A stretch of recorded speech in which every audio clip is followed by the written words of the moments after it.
हम समझेंगे विटामिन वाले चैप्टर को। और सबसे पहले विटामिन की बात करें तो विटामिन ए आता है ना। और अगर हम दो तरीके की बात करें बच्चे, तो विटामिन में जब हम बात करते हैं, विटामिन की बात करते हैं, तो इसमें हम दो तरीके की विटामिन की बात करते हैं। एक तो जल में घुलनशील विटामिन और दूसरा होता है वसा में घुलनशील विटामिन। वसा मतलब फैट। तो एक वाटर सोलेबल जो विटामिन होता है उसको हम यहाँ पे पढ़ते हैं। सेकेंडली हम पढ़ते हैं यहाँ पे जो कि कौन सा होता है, आप कह सकते हो वाटर के साथ साथ फैट सोलेबल विटामिन को हम यहाँ पे पढ़ते हैं। जल की बात करते हैं तो आप कहोगे बी एंड सी की बात हम करते हैं, तो यहाँ पे ये जल में घुलनशील विटामिन होता है। और यहाँ पर बात करते हैं ए डी ई एंड के की बात कर ले तो वसा में घुलनशील विटामिन होते हैं। ठीक है, अब यहाँ पर हम 1 से स्टार्ट करेंगे, सारे पॉइंट्स को कवर करने की कोशिश करेंगे। पेन कॉपी लेकर बैठ जाइएगा, बहुत ही इंपॉर्टेंट है। मेन पॉइंट्स को खाली हम डिस्कस करेंगे, बहुत ज्यादा यहाँ पे कुछ भी इधर उधर की चीजें हम लोग नहीं पढ़ने वाले हैं। तो स्पेसिफिकली ये बीपीएससी टारगेट होगा, बट आपके ऑल एग्जाम में यहाँ पे इससे क्वेश्चंस आ सकते हैं। ठीक है, तो हम सबसे पहले बात करेंगे बच्चे विटामिन के बारे में। तो विटामिन ए को जानते हैं।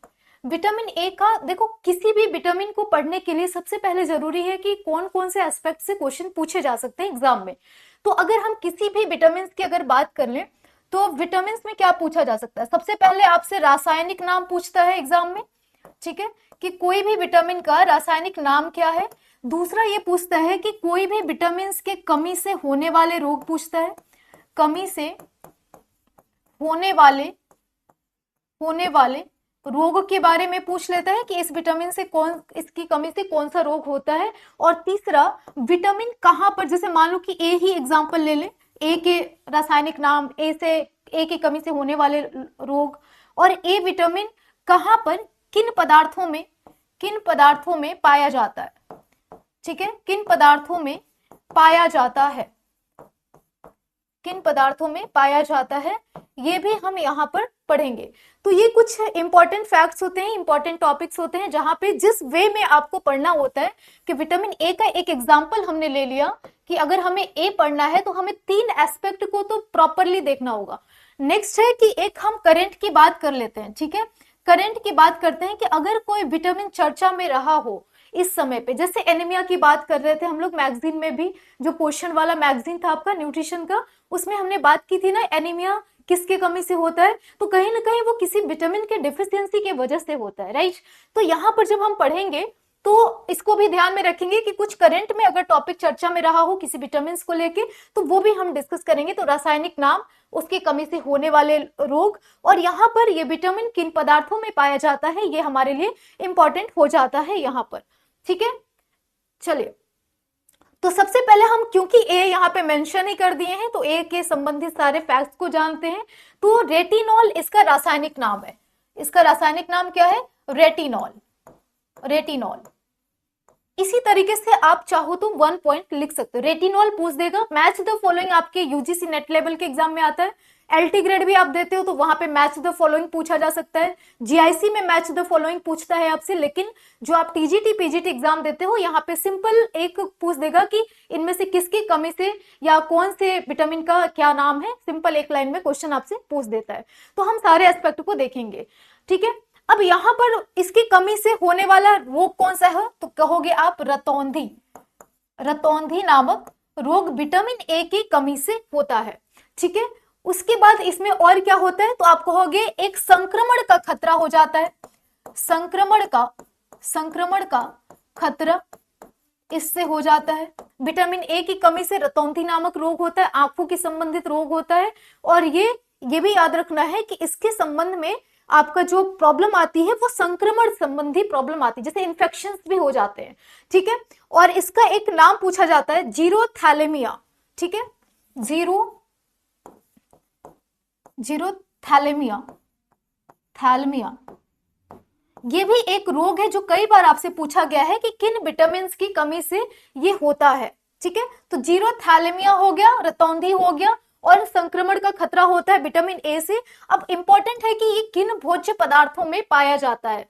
ठीक है, तो इसके स्रोत की अगर हम बात कर लें तो ये कहाँ पे मिलेगा, दूध में मिलता है लेकिन बहुत नहीं मिलेगा। अंडा में भी आपको मिल जाता है, अंडा में बेसिकली प्रोटीन का सोर्स है लेकिन वहां भी पाया जाता है।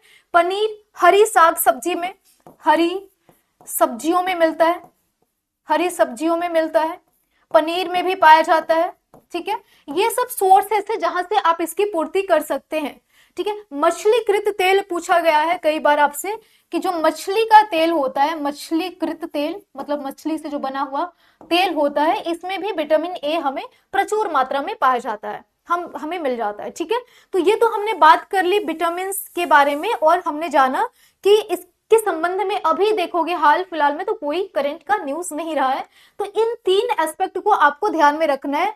कौन कौन से, ये सारे पॉइंट्स आप नोट करते चल सकते हो। अब हम क्या करेंगे, यहाँ पर सिर्फ हम इसको रिमूव करेंगे। ये हो गया हमारा विटामिन ए के बारे में। अब हम बात करेंगे विटामिन बी के बारे में। ठीक है, और बी की जब हम बात करते हैं ना, तो बी में कई सारे एस्पेक्ट आ जाते हैं, कई सारे बी के फॉर्म्स आ जाते हैं जो कि इंपॉर्टेंट है।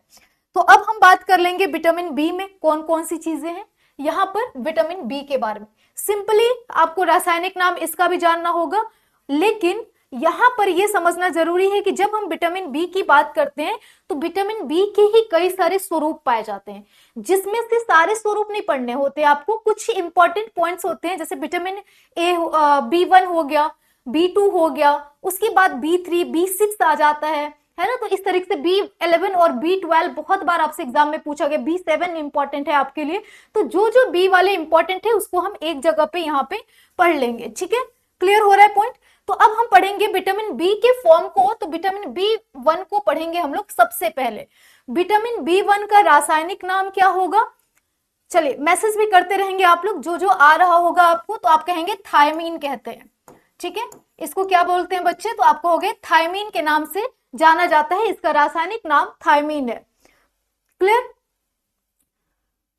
हाँ, पीजीटी का एग्जाम डेट आ गया है ब्यूटी। जो एग्जाम है वो 5 अप्रैल को आपका निर्धारित किया गया है, लेकिन अभी उसमें ये बोला गया है कि कोई फिक्स नहीं है, मे भी संशोधित भी हो सकता है, लेकिन आप मान के चलो कि 5 तारीख को ही अभी फिलहाल इन्होंने बता रखा है, तो 5 अप्रैल को होगा। ठीक है, चलिए, तो यहाँ पे विटामिन B1 को क्या बोलते हैं, थायमीन बोलते हैं। इसकी कमी से होने वाला रोग बहुत ही फेमस है, बेरी बेरी रोग होता है। ठीक है, बेरी बेरी रोग होता है। अब हम इसके बारे में किन पदार्थों में पाया जाता है, तो मूंगफली में पाया जाएगा, तिल में पाया जाता है, मूंगफली। ठीक है, इसके सोर्स है, तिल में पाया जाता है, तिल जिसके लड्डू बनते हैं ना उसमें पाया जाता है, तिल में। मिर्च बिना धुली दाल में पाया जाता है। अगर कोई दाल है जो बिना धुला हुआ है तो बिना धुला हुआ दाल में पाया जाता है। मिर्च में भी पाया जाता है। ठीक है, विटामिन B1 मिर्च में भी पाया जाता है। वैसे विटामिन सी का जो सोर्स है, जो हरी मिर्च होती है, वो विटामिन सी का अच्छा सोर्स माना जाता है। ठीक है, B1 भी लेकिन इसमें मिलता है। ठीक है, यकृत, लीवर की बात कर लें, यकृत में मिलता है ये। उसके बाद अंडा में मिलता है। अंडा में देखो बहुत सारी चीजें मिलती है ना, तो अंडा कह सकते हो कि एक अच्छा खासा पौष्टिकता को यहाँ पे रिप्रेजेंट करता है। और सब्जियों में भी कुछ मात्रा में पाया जाता है, बहुत ज्यादा नहीं लेकिन कुछ मात्रा में यहाँ पर मिलता है। मेन है विटामिन B1 बेरी बेरी, ये ज्यादा आपसे पूछा जाता है। ठीक है, और इसका रासायनिक नाम आपके लिए इंपॉर्टेंट है। इसके सोर्स बहुत नहीं पूछे जाते, इसके सोर्स कम मात्रा में पूछे जाते हैं। ये हो गया विटामिन B1 के बारे में। और यहीं पर अब हम बात कर लेंगे विटामिन बी का दूसरे रूप के बारे में, जिसको हम कहते हैं क्या, जिसको हम B2 के नाम से जानते हैं। एक A4 शीट उठाइएगा और उसी पे सारे एक ही जगह मेंशन कर लेना। एग्जाम देने जाने से 5 मिनट पहले आप इसको देख के जाना, 1 से 2 क्वेश्चन आपको यहाँ पे आज के टॉपिक से मिल जाएंगे। ठीक है, विटामिन B2 इसको बोलते हैं क्या, अब यहाँ पे हम A हटा देंगे, 1 हटा देंगे, 2 को लिखेंगे। इसको बोलते हैं राइबोफ्लोविन, राइबोफ्लोविन के नाम से जानते हैं, है ना। राइबोफ्लोविन के नाम से हम किसको जानते हैं, विटामिन B2 को जानते हैं। इसकी कमी से क्या होता है, तो बहुत ही इंपॉर्टेंट है। आजकल आपको ज्यादातर इसका सेवन करने को मतलब करना, ध्यान में रखना होगा। क्यों, क्योंकि इससे क्या होती है, त्वचा और जीभ का फटना होता है। इसकी कमी से त्वचा का फटना, त्वचा एवं जीभ जो होता है, जीभ जिसको आप टंग कहते हो, टंग, इनका फटना हो जाता है। फटना यानी कि बहुत ही कहते हैं ना कि स्किन बहुत फट रहा है, लोशन लगाते हो, तो वो सब किसके वजह से होता है, B2 के कमी की वजह से होता है। आंखों का लाल हो जाना, एग्जाम में पूछा गया है ये, आंखों का लाल हो जाना इसी के कमी से होता है, B2 B2 के कमी से होता है। तो ये कुछ पॉइंट्स हो गए। मिलेगा किस में ये, तो आप कहोगे स्रोत में। अगर मैं ऐसे बात कर लूं, स्रोत बहुत ज्यादा इसके इंपॉर्टेंट नहीं है, फिर भी मैं बोल दे रही हूँ, आप लिखना चाहो तो लिख सकते हो। स्रोत में खमीर होता है, खमीर, कलेजी, है ना, खमीर हो गया, कलेजी हो गया, इन सब में इसकी प्रचुर मात्रा में राइबोफ्लोविन पाया जाता है। ठीक है, मांस, दूध, हरी सब्जियां, इन सब में भी मिलता है B2। ठीक है, क्लियर हो गया। अच्छा, यहां पर जैसे अभी हमने कलेजी बोला ना, तो यहाँ पे एक शब्दावली आपसे एग्जाम में पूछा गया है। कई बार ना गुर्दा जो होता है, गुर्दा, उसका वजन पूछ लिया जाता है आपसे, तो आप हमें कमेंट सेक्शन में बताएंगे गुर्दे का वजन कितना होता है। हाँ बिल्कुल पिंकी जी, बहुत सही, ऐसे लिखते रहोगे ना आप लोग, याद हो जाएगा। अब नेक्स्ट की बात करेंगे हम लोग विटामिन B3 को। ठीक है, अब नेक्स्ट पॉइंट पे आ जाएंगे। विटामिन B3 को हम समझेंगे कि इसका रासायनिक नाम क्या है और इससे होने वाले रोग क्या है। ए को हम लोगों ने प्रॉपर पढ़ लिया। अब हम बात करेंगे विटामिन B3 को। विटामिन B3, ठीक है। अब B3 का रासायनिक नाम क्या है, तो आप कहोगे निकोटीनेमाइड,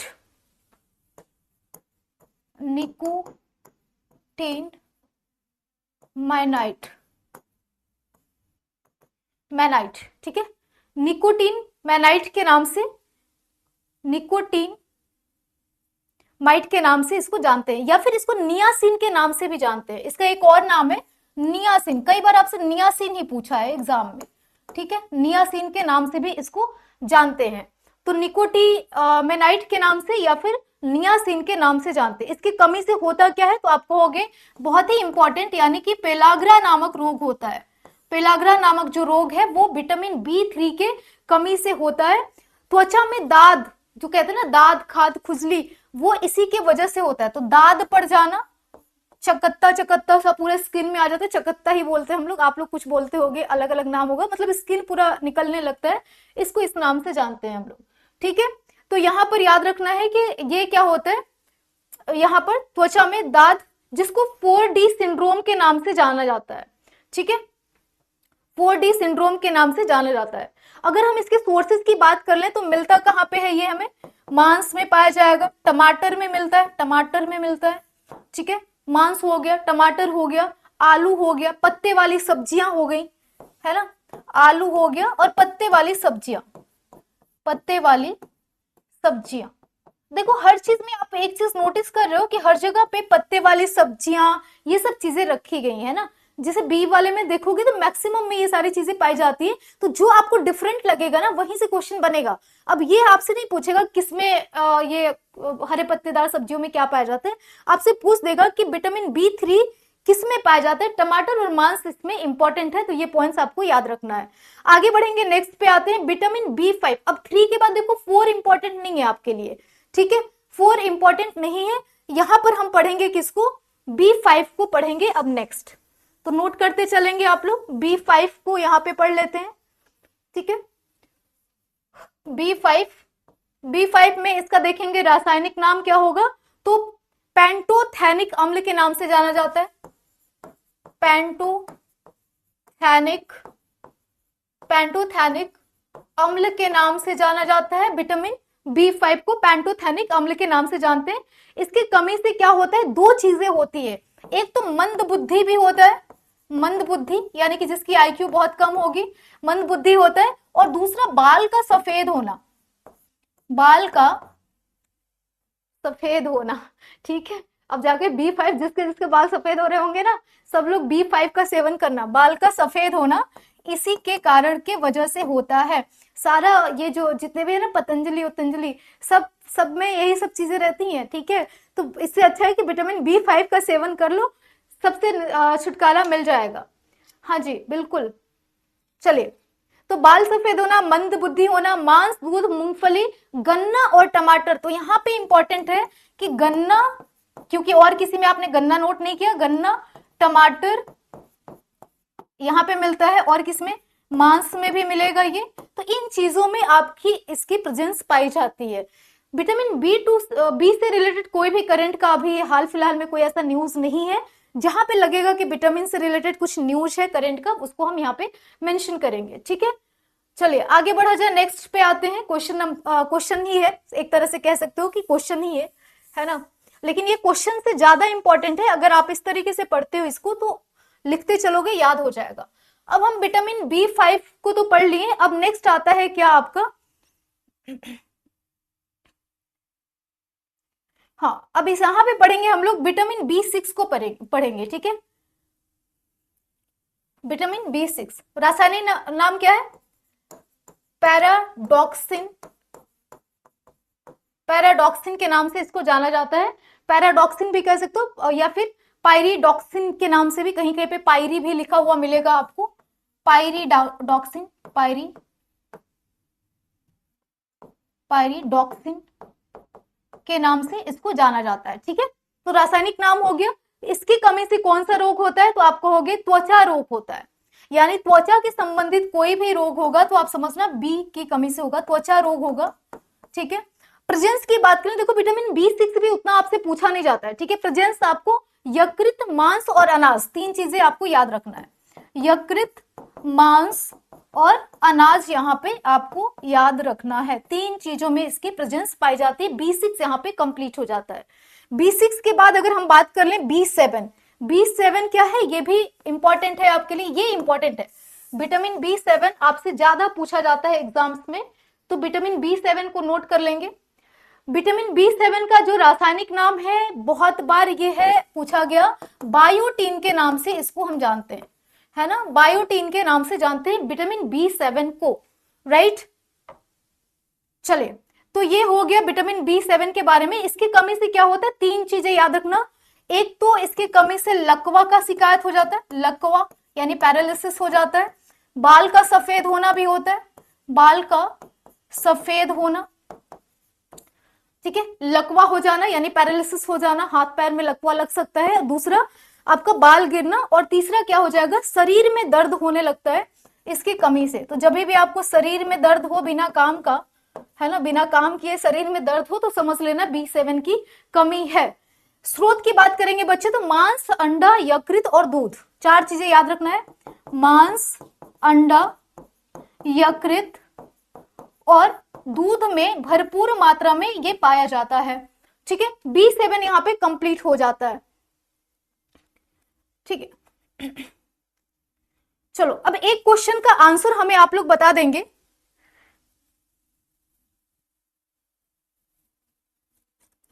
ठीक है, कि अगर हम बात करें यहां पर, एक नोट करके चाहो तो लिख सकते हो, इससे रिलेटेड नहीं है, बट एक ऐसे क्वेश्चन पूछा गया है आपसे कि स्त्री जो होती है ना, स्त्री, तो अगर स्त्री अगर गर्भावस्था में नहीं है या उसने कोई बच्चे को जन्म नहीं दिया है, तो उसके गर्भ का जो भार होता है वो कितना होता है, आपसे पूछा गया एग्जाम में, ठीक है, कितने ग्राम का होता है।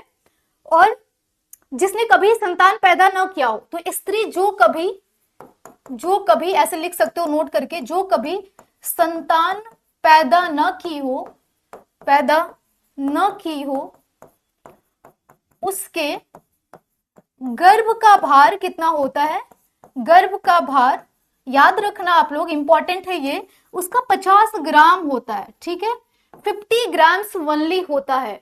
लेकिन अगर इसी को अपोजिट कर दें कि अगर मतलब जन्म देने के बाद स्त्री के जो गर्भाशय का भार होता है, इसी में लिख लेना, जन्म देने के बाद अगर कोई महिला है जिसने एक बच्चे को जन्म दिया, उसके बाद अगर उसके जन्म देने के बाद उसके गर्भाशय का भार पूछा जाए एग्जाम में, गर्भाशय का भार पूछा जाए, तो यहां पर ये 100 ग्राम्स होगा, ठीक है, बिल्कुल डबल हो जाता है।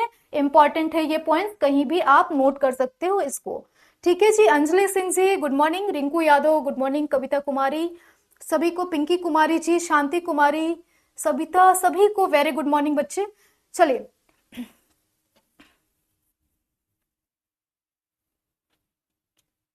ठीक है, नेक्स्ट एक क्वेश्चन और साथ में हम यहाँ पर नोट करेंगे, इंपॉर्टेंट क्वेश्चंस, क्योंकि आज का सीरीज पूरा इंपॉर्टेंट ही होने वाला है आपको, है ना। तो यहाँ पर दूसरे नेक्स्ट इंपॉर्टेंट की अगर हम बात करें, पूछा जाता है कभी कभी आपसे कि जो इंसान का शरीर है उसमें सबसे सॉलिड यानी कि सबसे जो कठोर चीज होती है, मजबूत क्या होता है, ठीक है। तो आपको याद रखना है शरीर में जो सबसे मजबूत तत्व है, नोट कर लो दूसरा इंपॉर्टेंट पॉइंट, कि शरीर में पूरे शरीर में, ह्यूमन बॉडी की बात की जा रही है, शरीर में सबसे मजबूत तत्व की बात पूछा जाए, मजबूत तत्व एलिमेंट कौन सा होता है, तो आप कहोगे इंसान का दांत होता है, तिथ होता है। दांत सबसे कह सकते हो कि इंपॉर्टेंट और ये सबसे मजबूत होता है।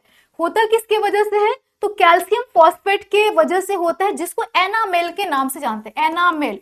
ठीक है, एनामेल आपसे पूछा जाए तो कैल्शियम फॉस्फेट, कैल्शियम फॉस्फेट के वजह से, फॉस्फेट के वजह से, याद रखना फॉस्फेट शब्द याद रखना, कैल्शियम क्लोराइड ऐसे सब आपको ऑप्शंस मिल जाएंगे। ठीक है, तो कैल्शियम फॉस्फेट के वजह से ये वाला पॉइंट्स आपको याद रखना है, ये इंपॉर्टेंट है। नेक्स्ट, ठीक है जी, अंजलि सिंह जी गुड मॉर्निंग, बच्चे सभी को गुड मॉर्निंग है।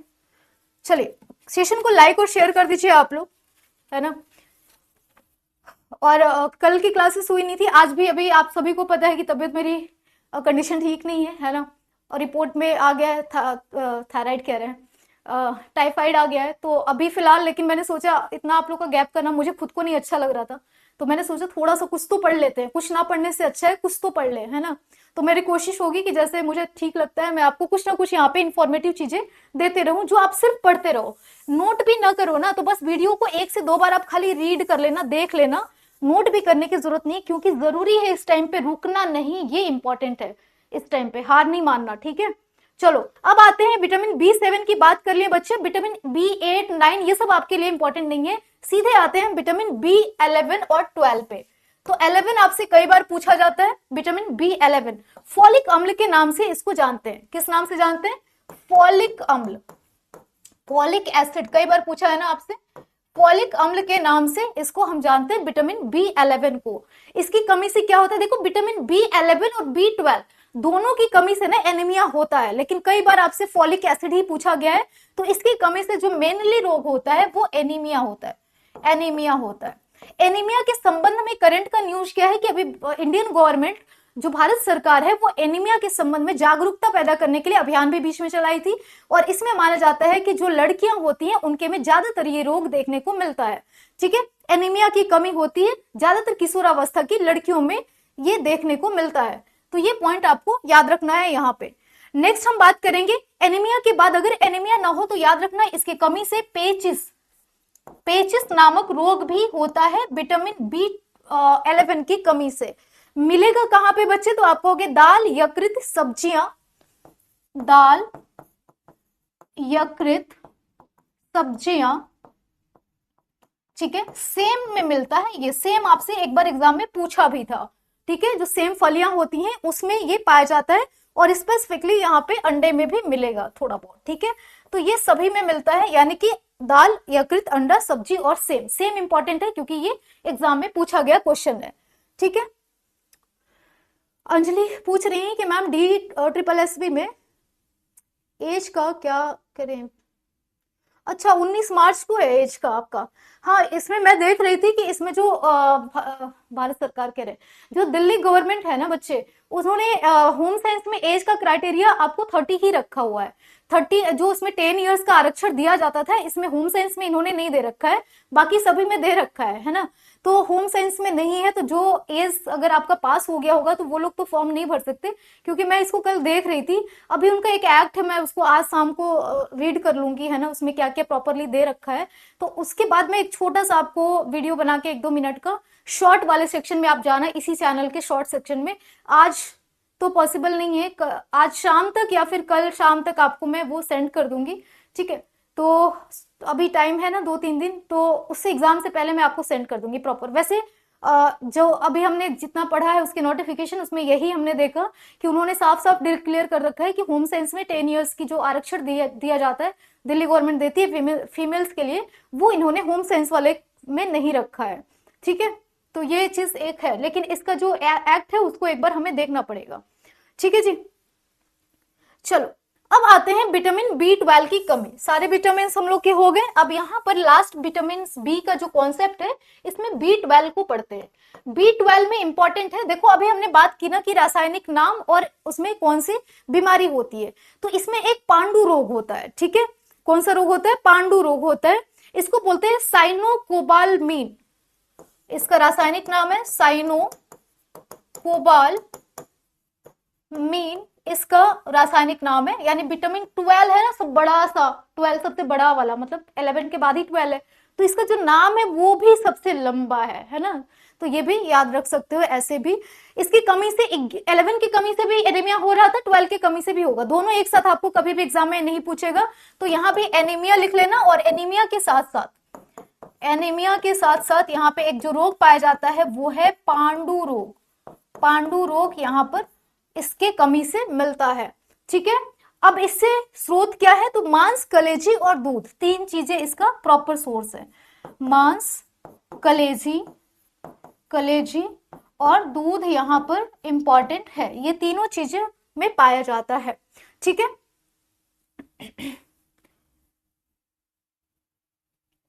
चलो अब एक पॉइंट और, जैसे कि हम लोग कुछ इंपॉर्टेंट चीजें भी यहाँ पे मेंशन करते चल रहे हैं, लिखते चल रहे हैं, तो एक और इंपॉर्टेंट चीज है जो आपसे कई बार रिपीटेड वे में पूछा गया अलग अलग एग्जाम्स में, वो ये है कि आपसे पूछा गया है एग्जाम में कि मनुष्य के फेफड़े का आंतरिक क्षेत्रफल कितना होता है। ठीक है, ये जीएस या होम साइंस कहीं भी आ सकता है। मनुष्य के फेफड़े का आंतरिक क्षेत्रफल कितना होता है, आपको बताना है। जिसको पता है कमेंट सेक्शन में आप दे सकते हो। तो आंतरिक क्षेत्रफल की बात की जाए तो 93 वर्ग मीटर होता है। कितना? 93 वर्ग मीटर होता है मनुष्य के फेफड़े का आंतरिक क्षेत्रफल। ठीक है, इंटरनल एरिया कह सकते हो। ये कितना होता है? 93 वर्ग मीटर होता है, जो शरीर के बाह्य क्षेत्रफल का 40 गुना होता है। ठीक है, जो शरीर के बाह्य क्षेत्रफल का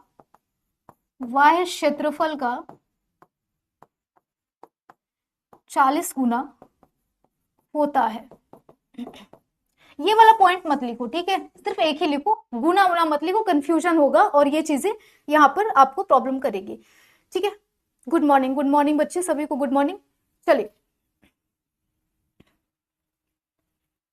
एक पॉइंट और है यहाँ पे, सबसे तेज आवेग पूछा गया है आपसे एग्जाम में कि सबसे तेज आवेग कौन सा होता है।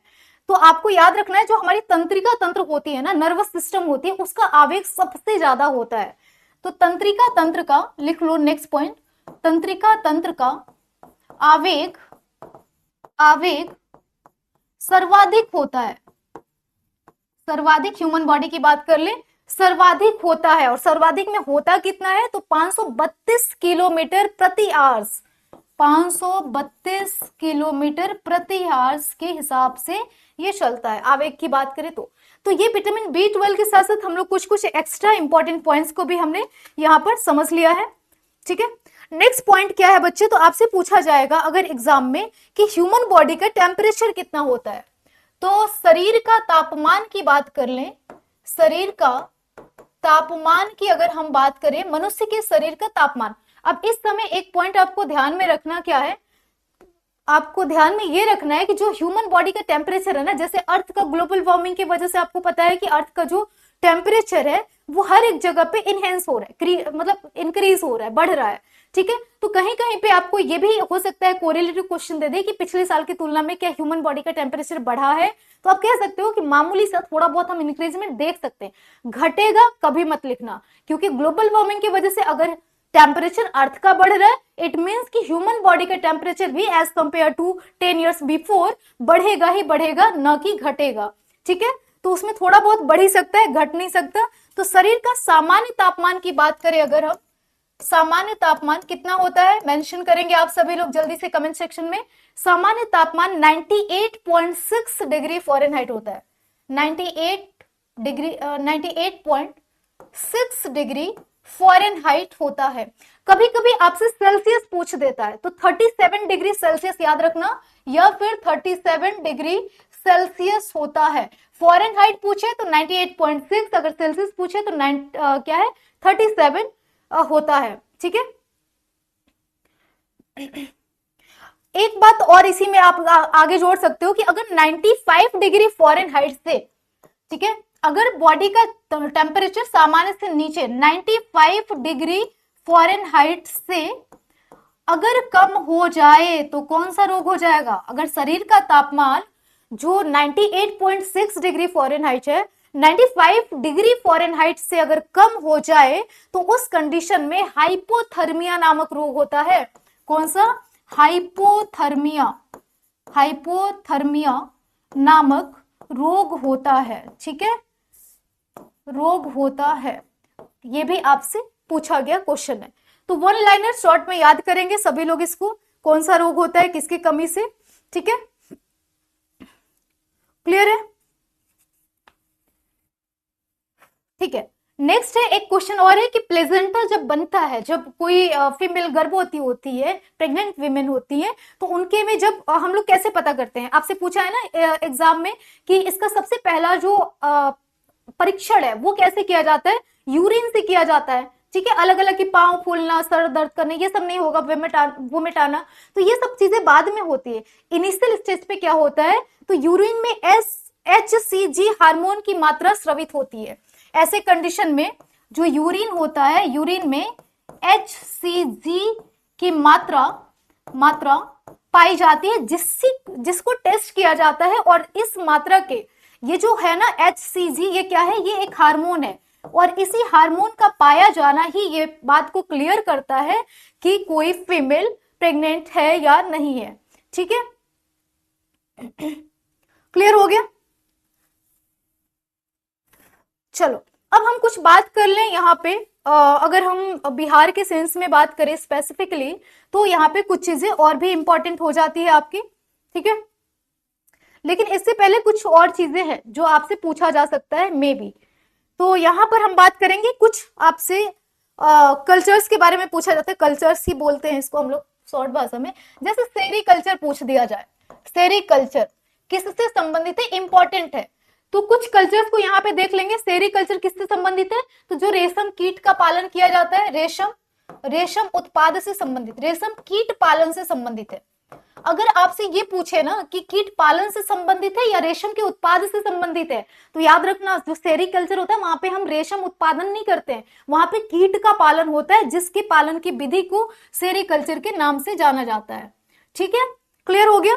माइकोलॉजी आपसे पूछा गया है कई बार, माइकोलॉजी। ठीक है, माइकोलॉजी में क्या किया जाता है? तो आप कहोगे इसमें कवक का अध्ययन किया जाता है। वन लाइनर में आप नोट करते चलेंगे ये सारी चीजें। कवक का अध्ययन किया जाता है, माइकोलॉजी कहते हैं। ठीक है, पोमोलॉजी क्या होता है बच्चे? ये भी इंपॉर्टेंट है। पोमोलॉजी, पोमोलॉजी में हम फलों का अध्ययन करते हैं। किसका? फलों का अध्ययन करते हैं। ठीक है, लॉजी का मतलब ही होता है अध्ययन करना, स्टडी ऑफ एनीथिंग। मतलब कि सेरीकल्चर तो क्या हो जाएगा यहाँ पे? सेरीकल्चर है, यहाँ पे लॉजी है ना, माइकोलॉजी। माइको कवक हो जाता है और लॉजी का मध्यम मतलब हो जाता है अध्ययन करना। ठीक है, क्लियर है सारी चीजें? उसके बाद लास्ट में आता है एंटोमोलॉजी। क्या है? एंटोमोलॉजी। एंटोमोलॉजी बोल बोल के पढ़ना आप लोग, है ना, छोटे बच्चों की तरह, तब याद होगा। इसमें क्या होता है? कीटों का अध्ययन होता है, शर्माना नहीं बिल्कुल, कीटों का अध्ययन होता है। किसमें? आप कहोगे एंटोमोलॉजी में। और बिल्कुल टेंशन मत लेना, एग्जाम के पहले हम लोग 2-3 दिन लगातार यहीं पर रटेंगे, इसी प्लेटफॉर्म पे रटेंगे। ठीक है, बस आप लोग अपना यहाँ पर पेशेंस बना के रखे रहना। ठीक है जी, चलो अब आगे बढ़ेंगे, नेक्स्ट पे आ जाते हैं। कुछ आपसे ना प्रदूषण पूछ देता है एग्जाम में रिलेटेड टू फिजियोलॉजी, यानी कि ऐसे स्पेसिफिकली तो नहीं, लेकिन आप कह सकते हो कि जीएस के पॉइंट ऑफ व्यू से हम वही चीज डिस्कस कर रहे हैं जो कि आपके होम साइंस में भी पूछा जाता है और आपके जीएस में भी पूछा जाता है, दोनों ही के लिए इंपॉर्टेंट होता है। तो अगर हम प्रदूषक की बात करें तो कार्बन मोनोऑक्साइड का नाम आपने सुना होगा। Carbon monoxide, monoxide. ठीक है, कार्बन मोनोऑक्साइड से कौन सी चीजें, कौन सा ह्यूमन बॉडी हमारी डिफेक्ट होती है? तो आप कहेंगे, ठीक है, आप क्या कहेंगे कि इससे हमारा लीवर और किडनी की क्षति होती है। लीवर और प्लस किडनी, ठीक है, किडनी, ये दोनों आपकी क्या होती हैं? इसका नुकसान होता है किससे? कार्बन मोनोऑक्साइड के द्वारा। ठीक है, ये क्या है? कार्बन मोनोऑक्साइड एक प्रदूषक है। हम किसकी बात करें? हम प्रदूषक की बात कर रहे हैं और प्रदूषक से होने वाले प्रभाव किस पे पड़ता है इसकी बात हम कर रहे हैं। ठीक है, प्रभाव की बात करते हैं, हमारे ह्यूमन बॉडी में कौन सी चीजें इफेक्ट होती हैं इसकी बात कर रहे हैं। ठीक है, हाँ यार्न, बिल्कुल यार्न भी पढ़ लेंगे हम लोग, सही कह रहे हो। ठीक है, नाइट्रोजन के ऑक्साइड, कई बार आपसे पूछा है कि जो नाइट्रोजन होता है, नाइट्रोजन के जब हम ऑक्साइड की बात करते हैं, ऑक्साइड, ठीक है, तो इससे क्या होता है, तो कैंसर नामक रोग होता है।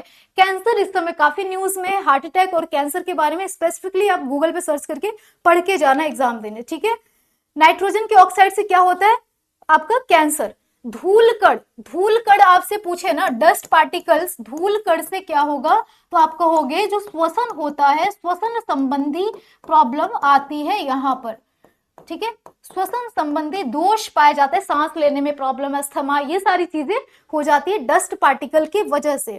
ठीक है, सीसा से क्या होता है, सीसा भी आपसे पूछा गया है। सीसा से हमारा जो सेंट्रल नर्वस सिस्टम होता है, केंद्रीय तंत्रिका तंत्र, केंद्रीय तंत्रिका तंत्र प्रभावित होती है। तो ये तो था हमारे जीएस के पॉइंट ऑफ व्यू से प्रदूषक का नाम, लेकिन ये आप कह सकते हो कि आप ह्यूमन फिजियोलॉजी या न्यूट्रिशन में भी आपसे कभी कभी, क्योंकि देखो ह्यूमन फिजियोलॉजी को ना न्यूट्रिशन से हम अलग करके नहीं पढ़ सकते, दोनों चीजें सेम है, जो खाओगे उसी से इफेक्ट होगा फिजियोलॉजी पे, है ना, मतलब कि आपके शरीर पे, तो उसी को हम इसके अंतर्गत अध्ययन करते हैं। ठीक है जी, चलो अब आते हैं कुछ और इंपॉर्टेंट पॉइंट्स के बारे में हम डिस्कस कर लेंगे। तो यहां पर बात करेंगे राष्ट्रीय उपभोक्ता शिकायत निवारण आयोग, कहां पर है, राष्ट्रीय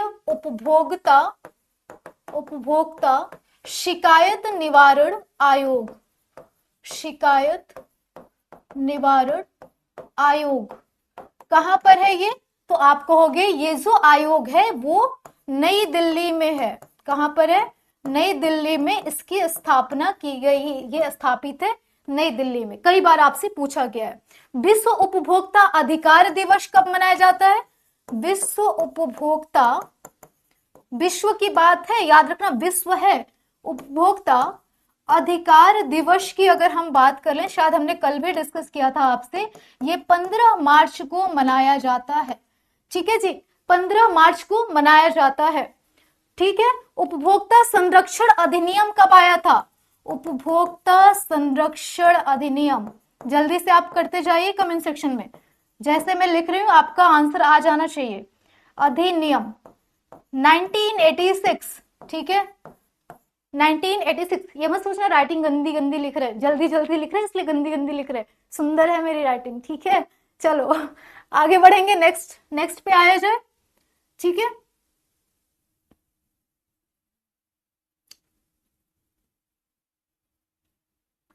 चलो नेक्स्ट पे आते हैं, क्वेश्चन नंबर नेक्स्ट। अच्छा, उपभोक्ता संरक्षण अधिनियम जो 1986 था ना, इसमें कुछ बात की गई थी, मतलब किस किस कौन कौन से राइट हैं एक कंज्यूमर के पास। तो आप कह सकते हो चयन का अधिकार है, सुरक्षा का अधिकार है ना, सुरक्षा का अधिकार है, चयन, सुरक्षा, सूचना का अधिकार है, इंफॉर्मेशन का, क्षतिपूर्ति का अधिकार है ना, कोई चीज सामान ऑर्डर करते हो टूटा हुआ आ जाए तो उसका क्षतिपूर्ति के अधिकार भी आपके हैं। ठीक है, उसके बाद सुनवाई भी हो सकती है, सुनवाई का अधिकार भी है, इसके खिलाफ आप सुनवाई कर सकते हो, करा सकते हो, है ना। उपभोक्ता शिक्षा का अधिकार भी इसके अंदर शामिल है, उपभोक्ता शिक्षा, खाली शिक्षा नहीं है, उपभोक्ता शिक्षा का अधिकार भी इसके अंदर शामिल है। और याद रखना, उपभोक्ता की बुनियादी आवश्यकता जो उसके फंडामेंटल नीड्स हैं, ये फंडामेंटल नीड्स में ही आ जाएंगे सारे, वो भी यहाँ पे आवश्यक है, मतलब वो भी जरूरी होते हैं, वो भी अधिकार में आता है। पॉइंट ये नहीं है, पॉइंट ये है कि ये सब तो अधिकार है। एग्जाम में जो क्वेश्चन पूछता है ना, वहां पर आप कंफ्यूज इसलिए हो जाते हो क्योंकि वहां पर जो पूछा जाता है उसमें ये रहता है कि दंड का अधिकार है या नहीं, तो पनिशमेंट का अधिकार इसके अंतर्गत नहीं आता, वो तो न्यायालय डिसाइड करेगी ना, पनिशमेंट का अधिकार इसमें नहीं शामिल है। बाकी कंज्यूमर राइट के अंतर्गत आप इन सारी चीजों के लिए अपील, सुनवाई कर सकते हैं, राइट। तो ये हो गया आपका ये वाला पॉइंट। ठीक है, क्लियर हो गया सारी चीजें। अच्छा, उपभोक्ता संरक्षण अधिनियम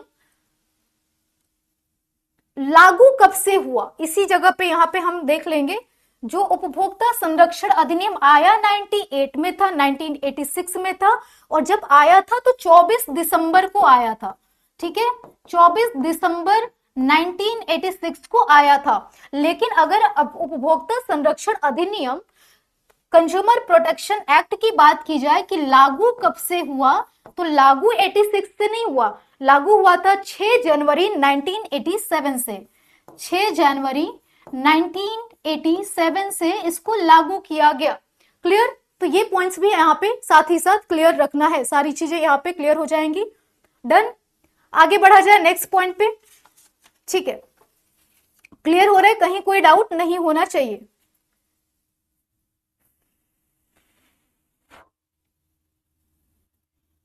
अच्छा चलो, एक इस समय ना काफी क्योंकि अभी पीड़ित हैं ही हम, है ना, लेकिन वायरस और बैक्टीरिया से, तो क्यों ना हम लोग डीएनए और आरएनए में भी डिफरेंसेस जान ले।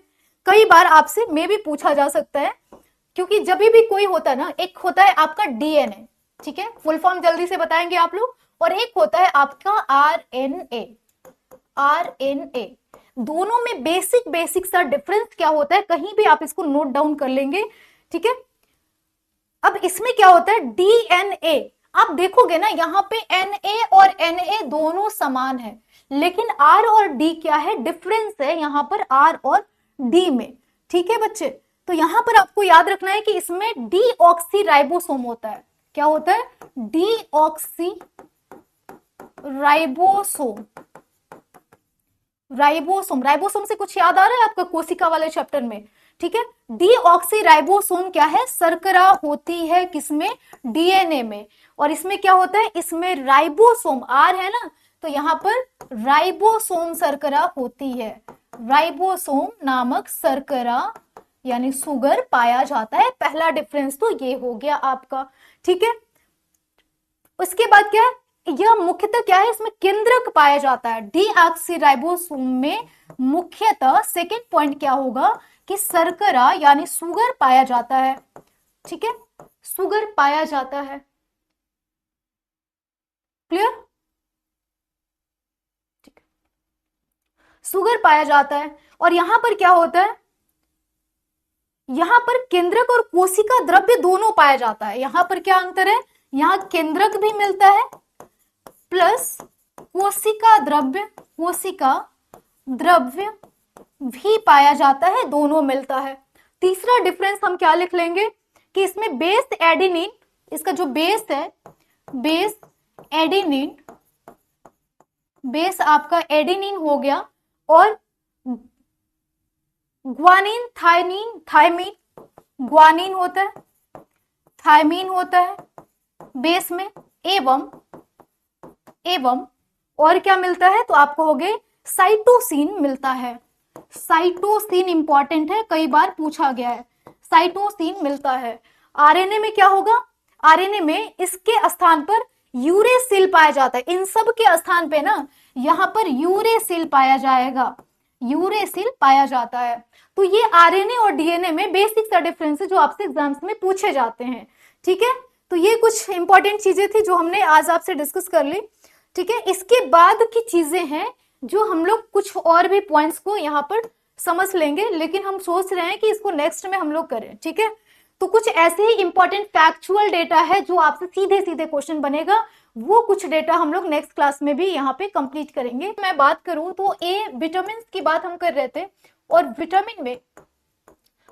विटामिन में जो हम बात कर रहे थे उसमें क्या था कि इसके बारे में, यहाँ पे इसको सही लिखना है भाई,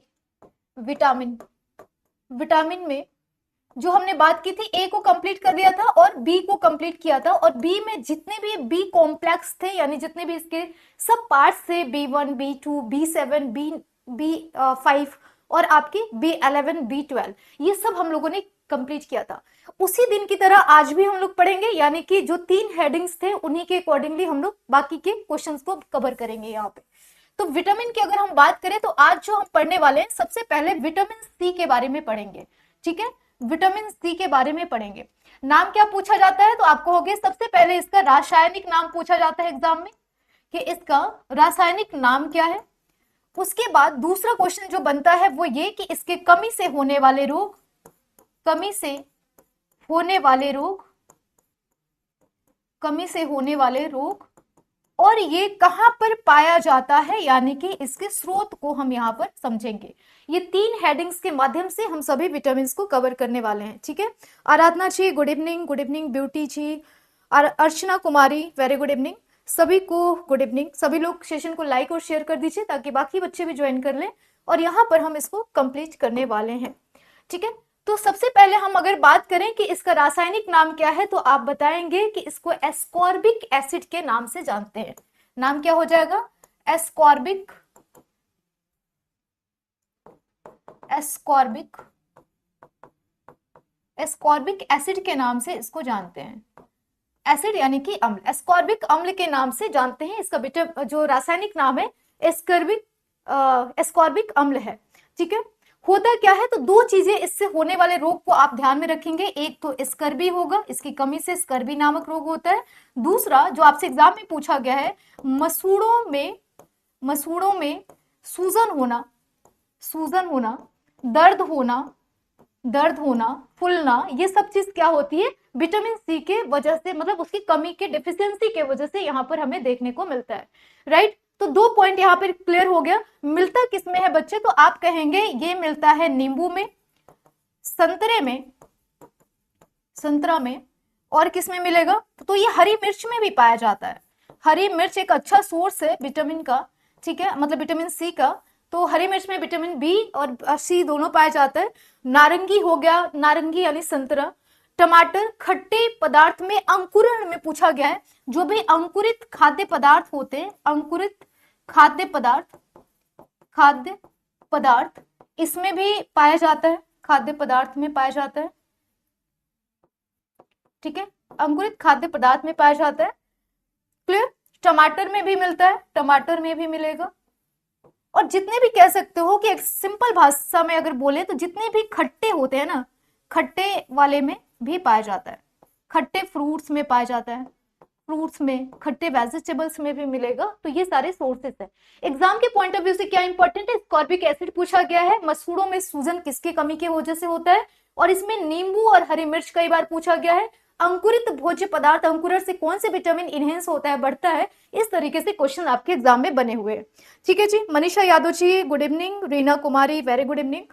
चलिए, अच्छा एक चीज यहाँ पे आप मुझे बताएंगे कि जो हमारे नाखून होते हैं, जो बाल होते हैं, वो किस विटामिन, मतलब उसमें कौन सी विटामिन पाई जाती है? जल्दी से आप कमेंट सेक्शन में हमें कुछ कुछ चीजें इन्फॉर्म करते रहेंगे, ठीक है।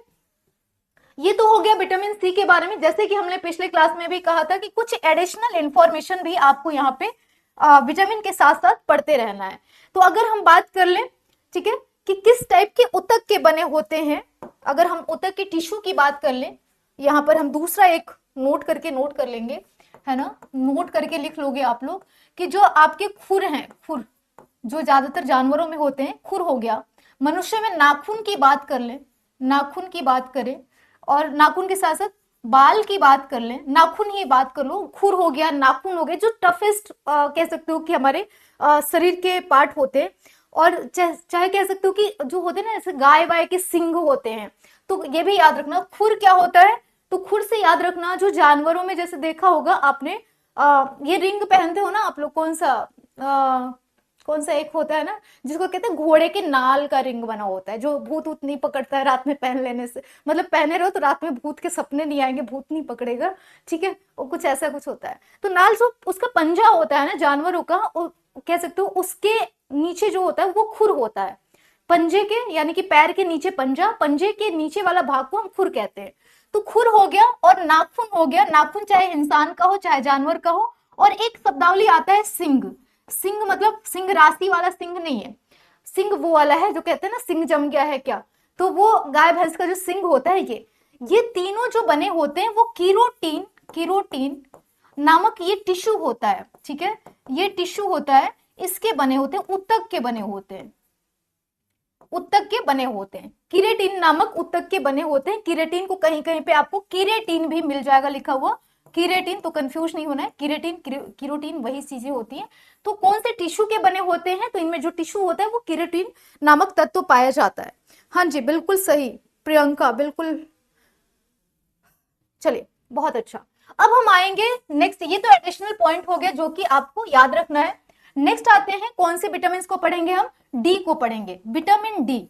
ठीक है, अब हम पढ़ेंगे विटामिन डी के बारे में। तो विटामिन डी को अगर हम सिंपल वन लाइन में न पढ़ के, वैसे तो अगर हम देखें तो इसको हम कहते हैं कैल्सीफेरॉल। इसका अगर हम नाम देखें तो इसको कहते हैं कैल्सीफेरॉल। ठीक है, calciferol vitamin B, sorry vitamin D का नाम है।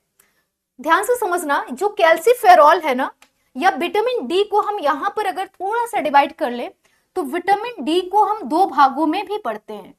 ठीक है, इसके दो पार्ट्स को हम पढ़ते हैं, जिसको हम विटामिन डी 2 और D3 के रूप में जानते हैं, D2 एंड D3 के रूप में जानते हैं। तो जैसे हमने विटामिन डी का खाली पूछा जाए रासायनिक नाम, तो कैल्सीफेरॉल कहोगे। एग्जाम में एलटी ग्रेड के एग्जाम में पूछा गया था एक बार आपसे, और पीजीटी में कई बार पूछा गया है D2 और D3 के बारे में। तो यहां पर हम लोग पूरा जानकारी लेंगे। ठीक है, D2 को कहते हैं ऑर्गी कैल्सीफेरॉल, ऑर्गी कैल्सीफेरॉल। ठीक है, ऑर्गी कैल्सीफेरॉल के नाम से इसको हम जानते हैं। और इसको जानते हैं कोले कैल्सीफेरॉल। किसको? कोले कैल्सीफेरॉल के नाम से हम यहां पर इसको समझेंगे। ठीक है, कोले कैल्सीफेरॉल। अब यहां पर एक चीज आपने नोटिस किया, कैल्सीफेरॉल तीनों में कॉमन है। तो आपको कैल्सीफेरॉल तो याद है कि विटामिन डी मतलब कि कैल्सीफेरॉल। कैल्सीफेरॉल आप देखोगे यहां भी लिखा हुआ है, कैल्सीफेरॉल यहां भी लिखा हुआ है। ठीक है, अब यहां पर याद रखना है कि ऑर्गी मतलब D2 मतलब ऑर्गी, पूरा नाम मत याद रखो। कैल्सीफेरॉल मतलब विटामिन डी, ऑर्गी मतलब विटामिन D2, और कैले मतलब कोले या कैले मतलब आ जाएगा D3। ठीक है, तो आपको सिर्फ शब्दावली अगर छोटा करके याद जल्दी हो जाएगा। तो ऑर्गी मतलब विटामिन D2 और कोले कैल्सीफेरॉल में जो कोले है सिर्फ आपको कोले मतलब D3, आप ऐसे याद रख सकते हो। ठीक है, क्लियर हो गया। अब आगे बढ़ेंगे, यहां पर इसके कमी से क्या होता है। तो विटामिन डी के कमी से दो रोग जनरली पूछे जाते हैं। एक तो रिकेट्स होता है, रिकेट्स। ठीक है, और रिकेट्स किस में होता है? तो जनरली ये बच्चों में देखने को मिलता है। तो जब भी पूछे कि विटामिन डी की कमी से बच्चे में कौन सा रोग होता है, तो ये वाला होता है, यानी कि रिकेट्स होता है। और दूसरा होता है ऑस्टियोमलेशिया। ठीक है,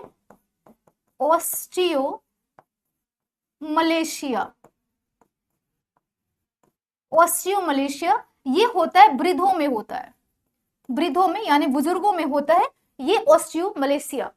ठीक है, एक चीज और याद रखना, वृद्धों में भी न कह के अगर हम तीसरे की बात करना है, एक होता है ऑस्टियोपोरोसिस,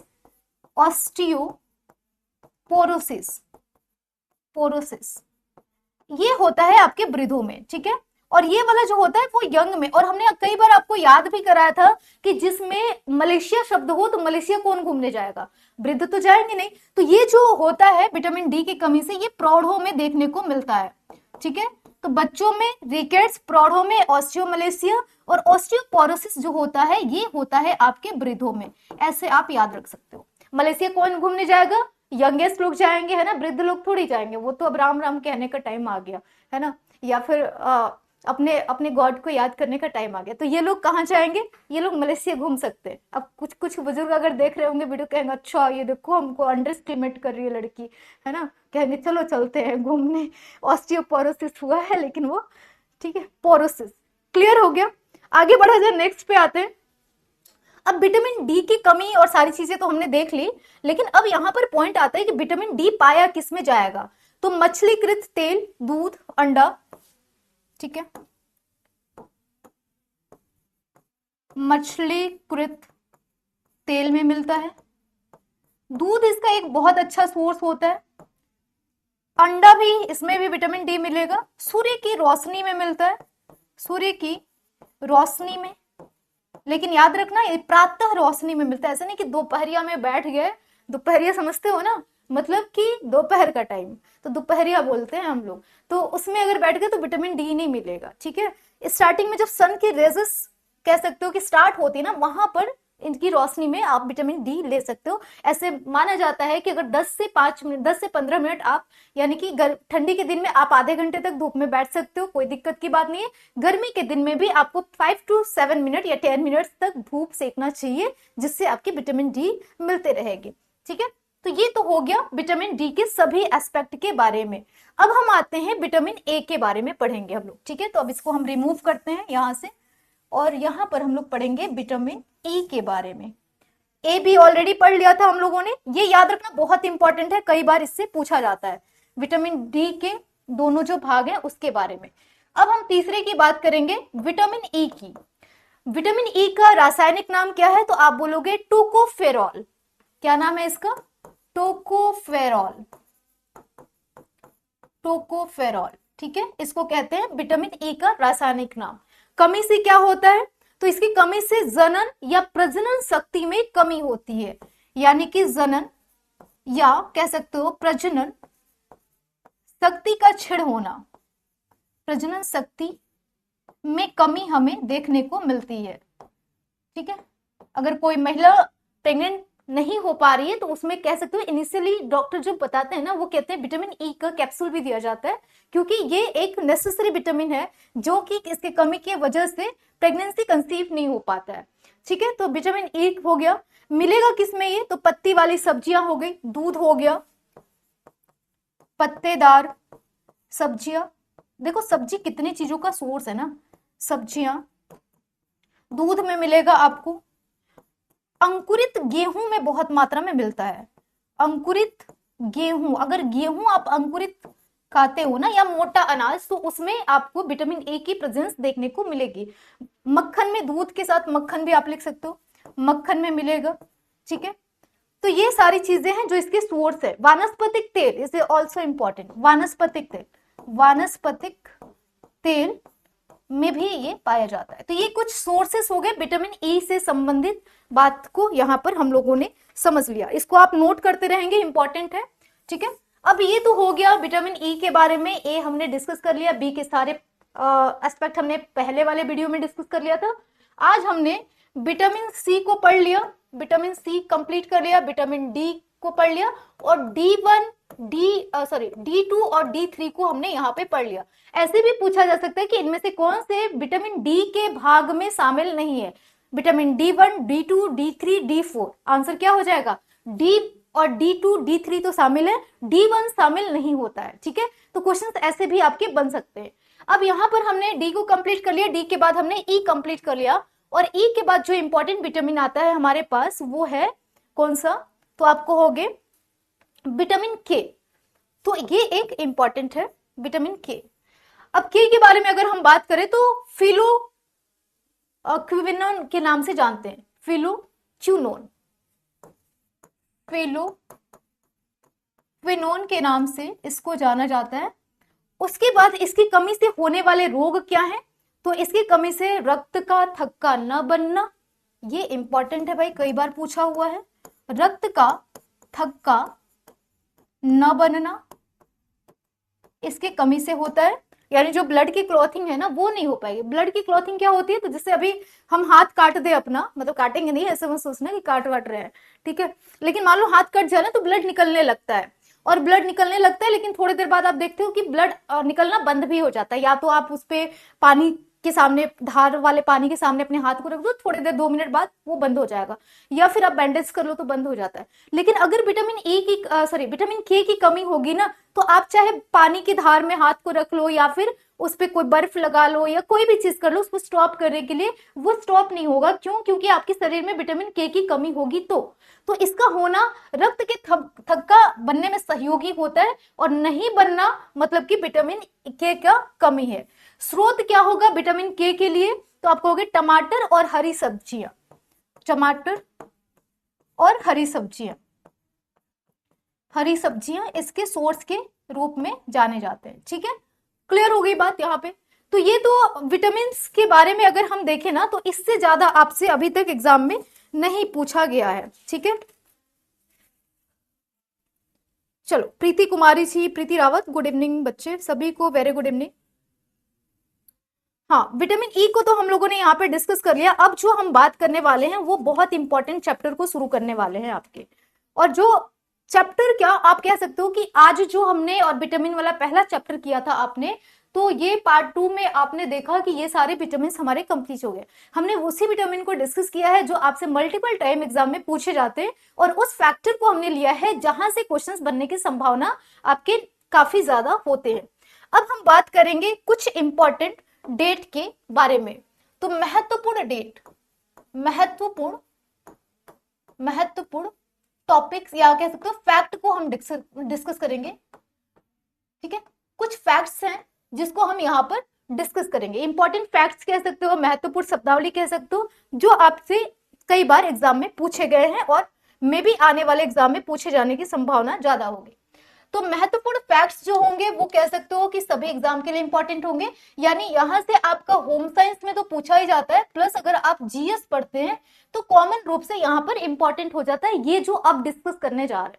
ठीक है, फर्स्ट हाफ में हमने डिस्कस कर लिया विटामिन को, सेकेंड हाफ में यहाँ पर हम लोग इसको पढ़ेंगे।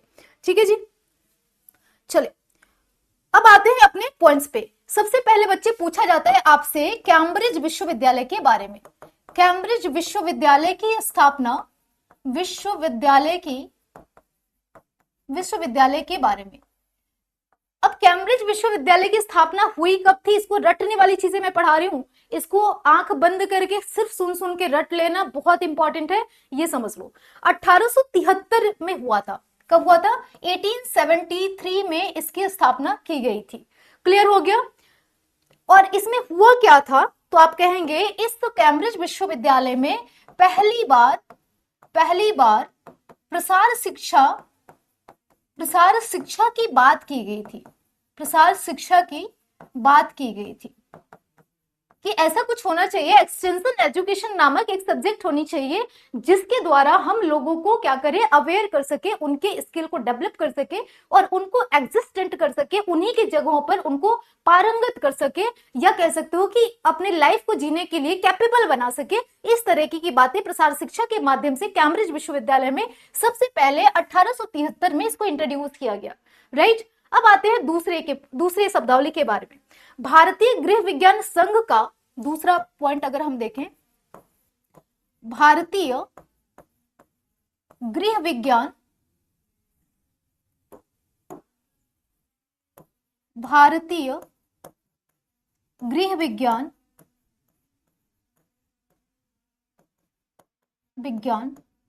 संघ के बारे में अगर हम बात करें, ठीक है, तो भारतीय गृह विज्ञान संघ का प्रथम सम्मेलन कहां पर हुआ था? संघ का प्रथम सम्मेलन कहां पर हुआ था, ये आपसे पूछा जाता है, फैक्चुअल क्वेश्चन है, तो याद रखना। अगर हम बात करेंगे इसका, तो ये हुआ कब था? 1952 में, 1992 में। आपसे पूछा जाए कि इसकी स्थापना कब हुई थी, भारतीय गृह विज्ञान संघ की स्थापना कब हुई थी, कहोगे 1952 में। और इसकी स्थापना हुई कहां पर थी, तो प्रथम चेन्नई में हुआ था, उसके बाद मद्रास में हुआ था। ठीक है, तो याद रखना यहाँ पे फर्स्टली आपको इंट्रोड्यूस करना है चेन्नई में, और अगर चेन्नई ना हो तो आप मद्रास कह सकते हो, मद्रास। और अगर चेन्नई है, मद्रास है, तो पहले आप चेन्नई लगाओगे, ठीक है, उसके बाद मद्रास लगाओगे। क्लियर? अगर दोनों है तो आप कहोगे दोनों के कंडीशन में चेन्नई लगाना है, चेन्नई नहीं होने के कंडीशन में आप मद्रास को टिक करके आओगे। आगे बढ़ेंगे, नेक्स्ट पे आते हैं।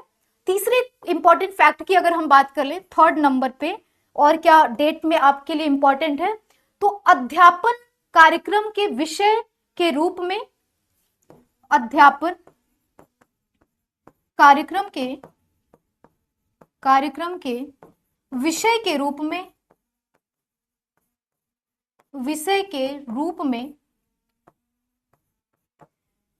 अध्यापन कार्यक्रम के विषय के रूप में प्रसार शिक्षा का आरंभ, प्रसार शिक्षा का आरंभ। अगर आपसे ये शब्दावली पूछे कि ये तो होगी कि इंट्रोड्यूस किया गया ना 1873 में प्रसार शिक्षा को, लेकिन ऐसा कब हुआ कि जब प्रसार शिक्षा को पढ़ाए जाने की बात करे जाने लगी कि अब हम प्रसार शिक्षा नामक एक सब्जेक्ट को इंट्रोड्यूस कर दिए, अब इसके अध्यापन की प्रक्रिया शुरू कर दी जाए, तो ये जो अध्यापन की प्रक्रिया शुरू करने की बात है ये कब की गई, तो आप कहेंगे इसकी शुरुआत हुई थी 1960 में। ध्यान से समझना, ये वाला पॉइंट बहुत ही इंपॉर्टेंट है, क्योंकि प्रसार शिक्षा आपका होम साइंस का एक सब्जेक्ट है और इसके बारे में आपको पता होना चाहिए कि इसकी स्थापना पहली बार इंट्रोड्यूस कब हुआ, और गृह विज्ञान संघ का सम्मेलन जो है वो चेन्नई मद्रास में 1952 में, और प्रसार शिक्षा को सबसे पहले कब पढ़ाया गया या कह सकते हो अध्यापन के रूप में कब हुआ, तो ये 1960 में हुआ। 3 फैक्ट यहां पर हमने डिस्कस कर लिया। फैक्ट नंबर 4 पे आएंगे हम लोग, ठीक है। अब चौथे की बात हम कर लेंगे, 4th नंबर की बात करेंगे इंपॉर्टेंट फैक्ट्स की। प्रसार सेवा का आरंभ पूछा जाए, ठीक है, प्रसार सेवा का आरंभ कब हुआ था, तो आप कहेंगे ये 1953 में हुआ था, ठीक है। 1953 में प्रसार सेवा का आरंभ किया गया था। उसके बाद यूपी में होम साइंस को अनिवार्य कब किया गया, उत्तर प्रदेश की अगर हम बात कर लें, ठीक है, कि यूपी में, उत्तर प्रदेश में होम साइंस को अनिवार्य विषय के रूप में कब से मान्यता मिली, अनिवार्य विषय के रूप में पढ़ाया जाना चाहिए, ये कैसे कब हुआ, तो आप कहोगे ये 1965 में ऐसा किया गया, 1965 में, ठीक है। 1965 में फर्स्ट टाइम होम साइंस को यूपी में पढ़ाया जाना अनिवार्य किया गया। आगे बढ़ेंगे नेक्स्ट पे, सर्वप्रथम ग्राम विकास कार्यक्रम, नेक्स्ट आता है 6 नंबर पे, सर्वप्रथम ग्राम विकास कार्यक्रम कब शुरू किया गया। ये सारे महत्वपूर्ण पॉइंट है, एक भी इसमें छोड़ने वाला पॉइंट है ही नहीं, ठीक है। तो सर्वप्रथम ग्राम विकास कार्यक्रम, या ग्राम को कभी कभी ना ग्रामीण विकास कार्यक्रम के रूप में भी पूछ देगा, तो ये मत सोचना ये अलग है, ग्राम हो चाहे ग्रामीण हो बात एक ही है, ठीक है। ग्रामीण विकास कार्यक्रम तो कब हुआ था, 1935 में। मेंशन लिखते चलोगे आप लोग, ठीक है, जो चीज यहाँ पर मेंशन हो रहा है ना उसको लिखते चलोगे तो आपका जो सेंस है वो एक्टिव रहेगा, चीजें याद रहेंगी। तो आप कोशिश करिए कि मैसेज में आप लिखते भी रहें, ठीक है। चलो नेक्स्ट आते हैं पॉइंट नंबर 3 पे, नेक्स्ट पे, भारत में दूरदर्शन कई बार पूछा गया है, दूरदर्शन का सबसे पहली बार प्रयोग कब हुआ था, ठीक है, 6 नंबर पे। चलो इसका आंसर आप लोग बताओ, कुछ तो आप भी सर्च करो ना। भारत में दूरदर्शन कब आया, दूरदर्शन ये आपको बताना है, आप बताएंगे। भारत में रेडियो कब शुरू किया गया, ये भी आपके लिए क्वेश्चन है। ये दोनों का आंसर आप लोग कमेंट सेक्शन में फटाफट दीजिए कि रेडियो कब आरंभ किया गया और ये जो है दूरदर्शन कब आरंभ किया गया। नेक्स्ट हम आएंगे, इसका दोनों का आंसर आप लोग हमें कमेंट सेक्शन में देंगे, क्योंकि आप भी थोड़ा बहुत इंगेज रहेंगे हमारे साथ साथ तो ज्यादा मजा आएगा, है ना। आप भी खोजते रहो और इसका कमेंट सेक्शन में जल्दी से आप आंसर करेंगे। रेडियो और टेलीविजन की स्थापना पहली बार कब की गई थी। नेक्स्ट पॉइंट आता है प्रेस ट्रस्ट ऑफ इंडिया, ठीक है, प्रेस ट्रस्ट ऑफ इंडिया की स्थापना कब की गई, प्रेस ट्रस्ट ऑफ इंडिया की स्थापना कब की गई, जल्दी से बताएंगे सभी लोग। 1959 में, क्या आंसर हो जाएगा, 1959 में, 1959 इसका राइट आंसर हो जाएगा, ठीक है। उसके बाद क्या आता है, प्रिंट की अगर हम बात करें, प्रेस आयोग है ना, प्रिंट की अगर हम बात करें, नेक्स्ट ये 8-9 नंबर हो जाएगा। मान लो इसको हमने मान लिया, कितने तक हम लोगों ने कर लिया था, ठीक है, 6 कर लिया था, 7 और 8 आपके लिए था, ये था 9 नंबर का। और उसके बाद 10 नंबर की अगर हम बात करेंगे, 10वां इंपॉर्टेंट पॉइंट की, तो प्रिंट या मुद्रण की बात करें, या तो इसको प्रिंट कह सकते हो या फिर मुद्रण भी कह सकते हो, मुद्रण, ठीक है, मुद्रण जो कि एक कह सकते हो नॉन वर्बल कम्युनिकेशन के अंतर्गत आता है। तो प्रेस आयोग की स्थापना कब की गई, प्रेस आयोग की स्थापना कब की गई। ये सारे इंपॉर्टेंट डेट सिर्फ हम लोग आज पढ़ रहे हैं, जहां से 3 से 4 क्वेश्चन आपको एग्जाम में देखने को मिलेगा इस वाले टॉपिक से। ठीक है, किसी भी एग्जाम में आप होम साइंस देने जाते हो तो यहाँ पर इंपॉर्टेंट हो जाता है। ठीक है, मनीषा यादव कह रही है मैम बिहार में कब हुआ था। बिहार का तो मैंने देखा नहीं है मनीषा जी, एक बार आप चेक करिएगा, अदरवाइज मैं नेक्स्ट कोई भी सेशन लूंगी ना उसमें ऐड कर लूंगी। आपका वैसे क्वेश्चन अच्छा है, ये होता है एक्टिव मोड जब बच्चे एक्टिव होते हैं। ठीक है, अगर किसी को पता हो तो मेंशन कर सकते हैं, मुझे याद नहीं है और मैं एक बार देखूंगी कंफर्म करके तब आपको बताऊंगी कि बिहार में होम साइंस को पढ़ाया जाना कब से अनिवार्य किया गया। और ये बिहार का एग्जाम देने जा रहे हो तो ये बात भी जानना जरूरी है। आपने अच्छा याद दिलाया, मैं इसको एक बार देख लूंगी। ठीक है, तो यहाँ पे आ जाते हैं कि ये हुआ कब था, तो आपको हो गया 1952 में। प्रिंट मुद्रण प्रेस आयोग की स्थापना, हम भारत की अगर बात करें ना, भारत में ये हुआ था 1952 में। लेकिन इससे पहले भी हुआ था क्या, तो आप कहोगे यस, जब प्रिंट और मुद्रण जो था ना, ये पुर्तगालियों द्वारा लाया गया था। ठीक है, पुर्तगालियों द्वारा इसको इंट्रोड्यूस किया गया था इंडिया में। तो जब पुर्तगीज भारत आए थे तो उन्होंने सबसे पहले मुद्रण की व्यवस्था की शुरुआत की। तो पुर्तगालियों द्वारा अगर स्थापना पूछा जाए, इसकी स्थापना तो 1860 में ही कर दिया गया था। लेकिन अगर आपसे इंडिया में पूछे कि भारत में कब हुआ, भारत का मतलब हो गया कि जब पुर्तगीज वगैरह चले गए थे या फिर इंडियन गवर्नमेंट के द्वारा किया गया हो, उस कंडीशन की बात की जा रही है। तो भारत में 1952 पुर्तगीज द्वारा पूछा जाए या सबसे पहली बार पूछा जाए तो 1860 में इसकी स्थापना की गई थी। ठीक है, 11 नंबर पॉइंट पे हम आते हैं और यहाँ पर देखेंगे सिनेमा हॉल, कई बार पूछा गया है। सिनेमा हॉल की स्थापना, सिनेमा हॉल की स्थापना कब हुई थी, और कई बार आपसे पूछा गया कि पहली बोलती हुई फिल्म कौन सी है। बिहार के एग्जाम में आई थिंक हमें लग रहा है 1-2 साल के पेपर में आप देखोगे कहीं पूछा गया था। ठीक है, तो सिनेमा हॉल की स्थापना की अगर हम बात करें, स्थापना तो इसकी कब हुई थी, और जल्दी से हमें कमेंट सेक्शन में आप बताएंगे कि पहली बोलती हुई फिल्म कौन सी थी। ठीक है, भारत में पहली बोलती हुई फिल्म कौन सी थी। चलो आंसर करेंगे सभी लोग। दूरदर्शन 1959 आंसर आ रहा है, very good. Yuvansh Maurya ji very good, बहुत अच्छा, दूरदर्शन 1959 इज करेक्ट, सही आंसर है आपका। आगे बढ़ेंगे, यहाँ पर सिनेमा हॉल की स्थापना 7 जुलाई 1896 को हुई थी। कब हुई थी, 7 जुलाई 1896 को हुई थी। 1896 को सिनेमा हॉल की स्थापना की गई थी। रेडियो का प्रसारण कब हुआ था, 12 पे आ जाएंगे। रेडियो का प्रसारण पहली बार कब हुआ था, सारे इंपॉर्टेंट है। और सारा क्यों इंपॉर्टेंट है, क्योंकि आप देखोगे ना अभी तक जो हम पढ़ रहे हैं 9 से लेके 12 तक का कॉन्सेप्ट, ये सब के सब कम्युनिकेशन के अंतर्गत आते हैं। विदाउट इनके आप कम्युनिकेट नहीं कर पाओगे, लेकिन वो एक मेथड अलग होगा, एक शॉर्ट टाइम पे शॉर्ट कंडीशन में कर सकते हो। सिनेमा हॉल हुआ, रेडियो प्रसारण हुआ, प्रिंट हुआ, प्रेस हुआ, ये सब क्या है, कम्युनिकेशन के संचार के माध्यम के अंतर्गत आते हैं। प्रिंट एक कह सकते हो नॉन वर्बल कम्युनिकेशन के अंतर्गत आता है, यानी कि लिखित संचार के अंतर्गत आता है, जो बोलता नहीं है, जिसे आप सिर्फ देख और पढ़ सकते हो। प्रिंट मुद्रण की बात होगी। प्रेस ट्रस्ट ऑफ इंडिया, जहां प्रेस क्या होता है, जहां पर चीजें मुद्रित होती हैं, छपती हैं।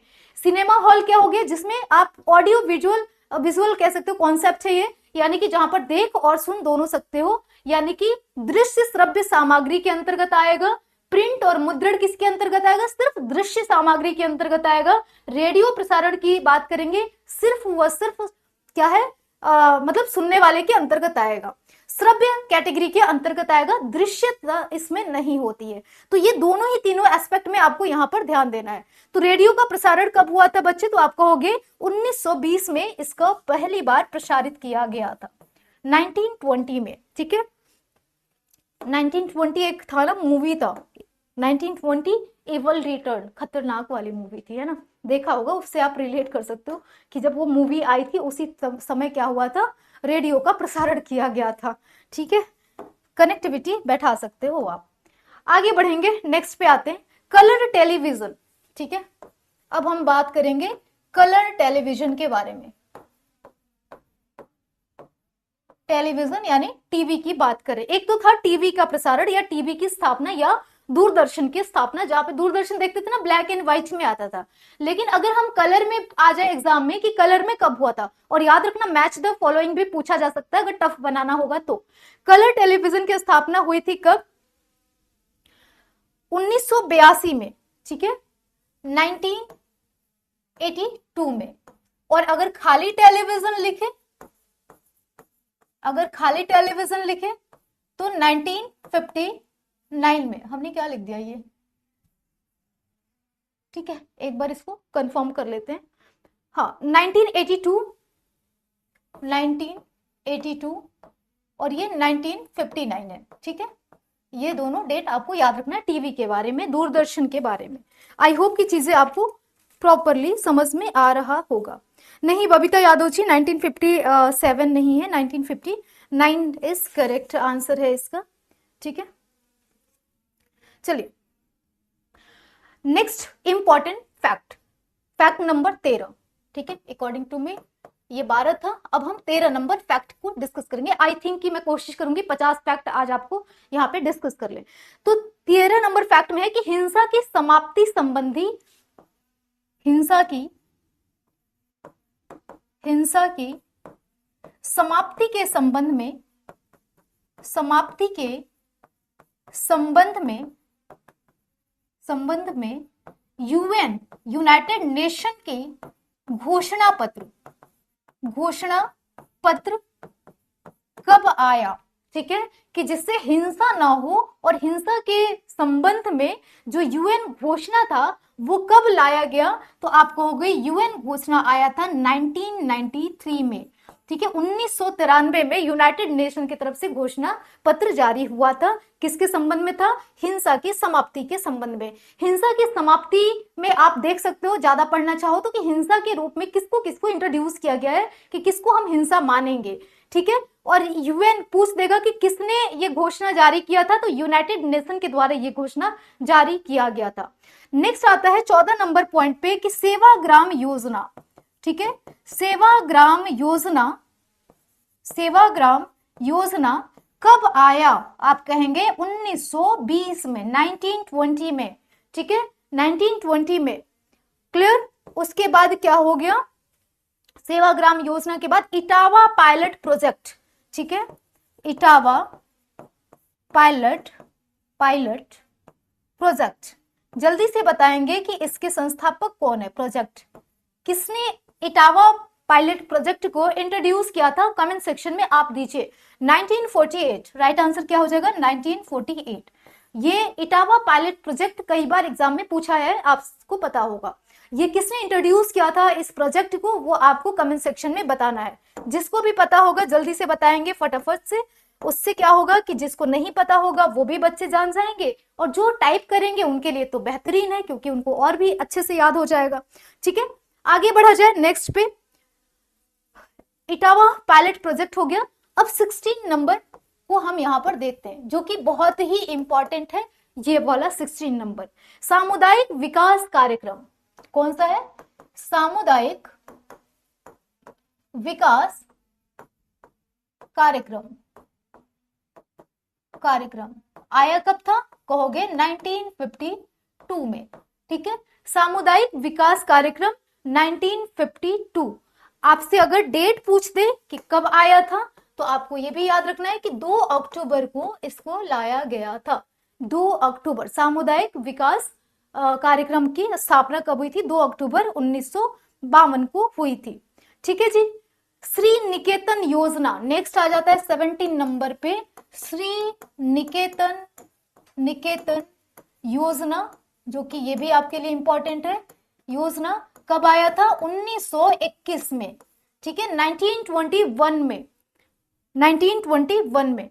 उसके बाद है आईसीडीएस, नेक्स्ट आ जाता है 18 नंबर पे, आईसीडीएस की स्थापना कब हुई थी, कई बार एग्जाम में पूछा गया है।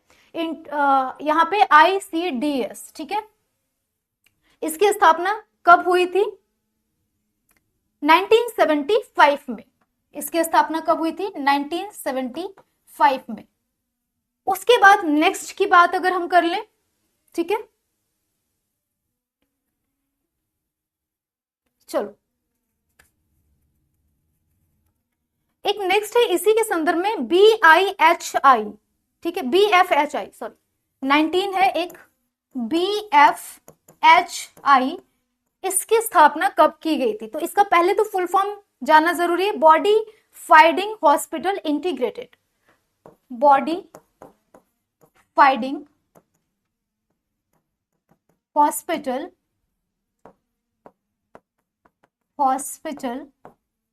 इंटीग्रेटेड, ठीक है। तो ये आपको याद रखना है कि जो ये है बॉडी फाइंडिंग हॉस्पिटल इंटीग्रेटेड, ये यूनिसेफ और WHO के द्वारा लागू किया गया था, ठीक है। किसके द्वारा? यूनिसेफ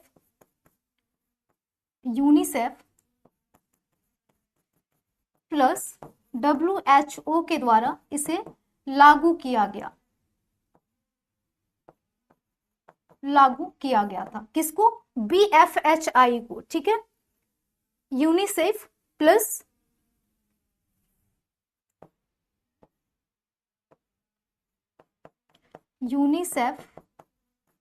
आपका WHO, दोनों की स्थापना आप कमेंट सेक्शन में बताएंगे कि यूनिसेफ की स्थापना कब हुई थी, WHO की स्थापना कब हुई थी, UN की स्थापना कब हुई थी। ये तीनों आपके लिए फैक्ट इंपॉर्टेंट है, ठीक है। नेक्स्ट है WHO की स्थापना की अगर हम बात कर लें तो 7 अप्रैल 1948 को इसकी स्थापना कब हुई थी? स्थापना 7 अप्रैल 1948 को इसकी स्थापना की गई थी। ये भी आपके लिए इंपॉर्टेंट पॉइंट है। उसके बाद आते हैं क्या? हाँ, BFHI। हाँ, ये बात याद रखना कि ये जो है ना, इसकी स्थापना कब हुई थी? तो 2009 में हुआ था। 2009 में BFHI की स्थापना की गई है, ठीक है। WHO की स्थापना 1948 में हुई थी, यहां पर मैं लिख दूं 2009 में इसकी स्थापना की गई है, ठीक है। स्थापना 2009 में की गई है। क्लियर हो गया? अब हम नेक्स्ट पे आते हैं। यहां पर 19 हो गया आपका, 20 नंबर पे आते हैं। अगर हम बात कर लें, ये नंबरिंग कुछ भी हो सकता है, 20 जनरल फॉर्म में है कि हम लोग कितना अभी तक फैक्ट को समझ पाए। WHO की स्थापना 7 अप्रैल 1948, याद रखना है 7 अप्रैल को विश्व स्वास्थ्य दिवस भी मनाया जाता है। NIN नेक्स्ट आ जाता है 21 नंबर पे आपका NIN, ठीक है। NIN का फुल फॉर्म क्या है? कौन बताएगा? जल्दी से बताइए। राष्ट्रीय पोषण संस्थान, ठीक है। चलिए, UNICEF 1945 is right. Vartika Maurya ji, very good. यहाँ पे राइट आंसर है यूनिसेफ के यहाँ पे क्या हम बात करें? NIN, ठीक है। राष्ट्रीय पोषण संस्थान, इसकी स्थापना 1959 में हुई थी। 1959 फुल फॉर्म क्या है? राष्ट्रीय नेशनल पोषण यानी न्यूट्रिशन इंस्टीट्यूट यानी कि संस्थान, ठीक है। राष्ट्रीय पोषण संस्थान की स्थापना 1959 में की गई थी। उसके बाद आते हैं भारतीय रेड क्रॉस सोसाइटी की स्थापना, 22 पे आएंगे। भारतीय रेड क्रॉस सोसाइटी की स्थापना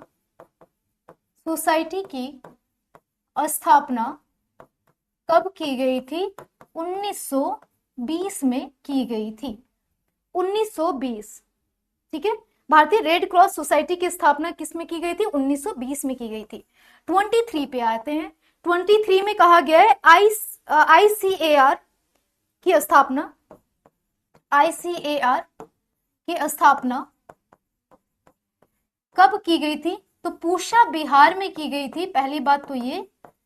और आप बताएंगे कि इसका फुल फॉर्म क्या है? ICAR, हिंट मैं दे देती हूँ, एग्रीकल्चर से रिलेटेड है। और आप बताएंगे ये इसकी स्थापना, इसका फुल फॉर्म क्या होगा? ICAR की स्थापना कहां पे की गई थी? पूसा बिहार में हुई थी। कब हुई थी पूछा जाए? 1928 में इसकी स्थापना की गई थी।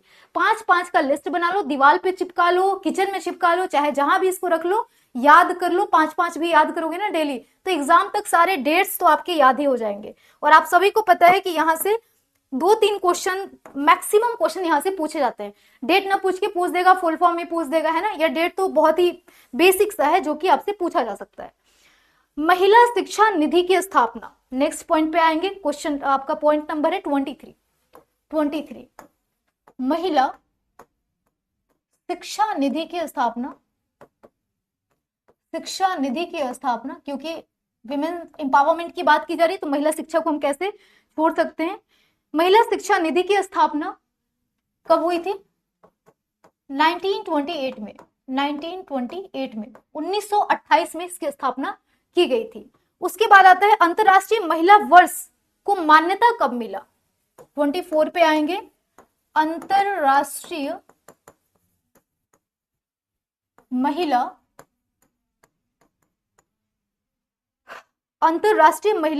वर्ष को मान्यता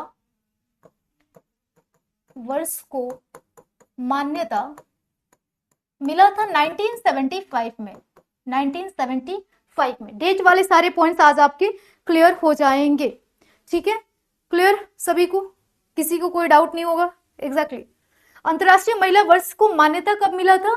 याद रखना, मान्यता की बात की जा रही है, 1975 में इसको मान्यता मिला था। राष्ट्रीय महिला आयोग अधिनियम कब आया था? 25 में। राष्ट्रीय महिला आयोग अधिनियम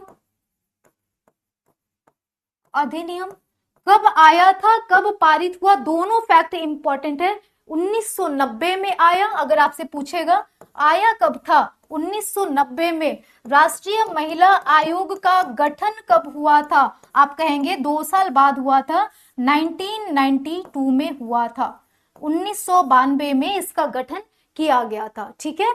तो ये 25 नंबर पे हो जाएगा। 26 नंबर का इंपॉर्टेंट हम फैक्ट को जानेंगे, ठीक है जी? राष्ट्रीय साक्षरता मिशन, ठीक है? राष्ट्रीय साक्षरता मिशन, राष्ट्रीय साक्षरता मिशन कब आया? 1988 में, ठीक है?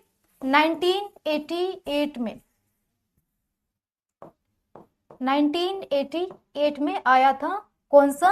राष्ट्रीय साक्षरता मिशन। इसको शॉर्ट में NLM भी बोला जाता है। N से नेशनल, L से लिटरेसी और M से मिशन, तो NLM के नाम से भी इसको जाना जाता है, ठीक है बच्चे? आगे बढ़ा जाए, नेक्स्ट पे आते हैं। नेक्स्ट पॉइंट हम डिस्कस करेंगे, यहाँ पर किसी को कोई डाउट यहाँ तक नहीं होना चाहिए, ठीक है? हैदराबाद, क्या चीज आप कह रहे हो? अच्छा, वर्तमान में हैदराबाद किसकी बात कर रहे हो? वर्तिका जी, आप एक बार हमें पूरा आंसर कर देंगे, ठीक है? नेक्स्ट आगे बढ़ा जाए, नेक्स्ट पे आते हैं। राष्ट्रीय साक्षरता मिशन हो गया, और याद रखना जो राष्ट्रीय साक्षरता मिशन है ना, ये NLM, इसमें कितने वर्ष की साक्षरता की बात की जाती है? तो 15 से 35 वर्ष को यहाँ पे प्रायोरिटी के रूप में देखा जाता है, यानी कि प्रौढ़ अवस्था को यहाँ पे NLM में बात की जाती है। ये शिक्षा किस तरीके का है? तो आप कहोगे औपचारिक शिक्षा है, सॉरी अनौपचारिक शिक्षा है, अनौपचारिक शिक्षा है। अनौपचारिक मतलब कौन सा होगा? फॉर्मल, इनफॉर्मल या नॉन फॉर्मल? आप कहोगे इनफॉर्मल एजुकेशन है, इनफॉर्मल एजुकेशन के रूप में इसको जाना जाता है, ठीक है? तो इसमें क्या आ जाएगा? जिसमें हम किसको शिक्षित करते हैं? प्रौढ़ों को शिक्षित करते हैं। लेकिन यहाँ पे याद रखना, किशोर प्लस प्रौढ़ है, तो आपका किशोर प्लस प्रौढ़ राइट हो जाएगा, क्योंकि इसी के अंतर्गत आप किशोर अवस्था के एज को भी समझते हो, है ना? क्योंकि 15, 16, 17, 18 तक तो क्या होता है? किशोरावस्था का एज होता है। तो आप किशोरावस्था के साथ साथ यहाँ पर प्रौढ़ावस्था की बात करते हो। नेक्स्ट की बात करेंगे, कोठारी आयोग की स्थापना। कई बार आपसे ये भी पूछा गया है, क्योंकि ये भी शिक्षा से रिलेटेड है। कोठारी आयोग की स्थापना अगर आपसे पूछे कि कब हुई थी, तो कोठारी आयोग रिलेटेड किससे था? एजुकेशन से। स्थापना कब हुई थी? 1964 में, 1964 में कोठारी आयोग का गठन किया गया। शिक्षा की राष्ट्रीय नीति कब आई थी बच्चे? इंपॉर्टेंट है। शिक्षा की राष्ट्रीय नीति कब आई थी? 1968 में, 1968 में आया था, ठीक है? नवीन राष्ट्रीय शिक्षा नीति की बात की जाए, नवीन राष्ट्रीय शिक्षा नीति की बात कर लें, हम शिक्षा नीति की बात कर लें तो कब आया है? 2020 में। इंपॉर्टेंट ये नहीं है, इंपॉर्टेंट डेट याद है, 29 जुलाई, 29 ऑफ जुलाई 2020 में आया था न्यू एजुकेशन पॉलिसी। ठीक है, 29 जुलाई 1920, इसको याद रखना है। क्लियर हो गया?